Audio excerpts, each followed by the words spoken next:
BRS Congress పాలనలో రాష్ట్రంలో అభివృద్ధి కుంటుపడిందని కేంద్ర మంత్రి బండి సంజయ్ అన్నారు. బీజేపీని గెలిపిస్తే అభివృద్ధిని పరుగులు పెట్టిస్తామని ఉద్ఘాటించారు.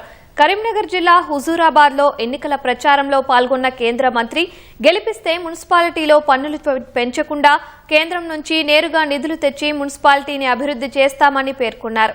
గత ప్రస్తుత పాలకులు ఈ ప్రాంత అభివృద్ధిని అడ్డుకొని ప్రజలకు తీవ్ర అన్యాయం చేశారని ఆరోపించారు.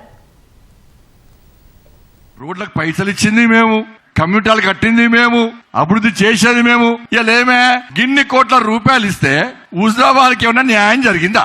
మేము అభివృద్ధి చేయాలని కసితో ఉన్నాం, కానీ ఇక్కడ మున్సిపాలిటీ మా చేతికి ఎప్పుడు రాలే. కాంగ్రెస్ వాళ్ళని గెలిపించారనుకో, బీఆర్ఎస్ వాళ్ళని గెలిపించారనుకో, హుజూరాబాద్ పైసలు ఎక్కడి చేస్తే తెలుసా? మీ పన్నులు పెంచుతారు, ఇంటి పన్ను పెంచుతారు, నల్ల పన్ను పెంచుతారు, కరెంటు ఛార్జీలు పెంచుతారు. మీరు హుజూరాబాద్ లో ట్యాక్సులు పెంచకుండా అభివృద్ధి జరగాలంటే ఇలా పువ్వు గుర్తును మున్సిపల్ చైర్మన్ గా గెలిపించి ఎక్కువ మందిని గెలిపించి మాకు అప్పచెప్పండి. ఢిల్లీ నుంచి హుజూరాబాద్ గల్లీకి మేం పైసలు తీసుకొస్తాం.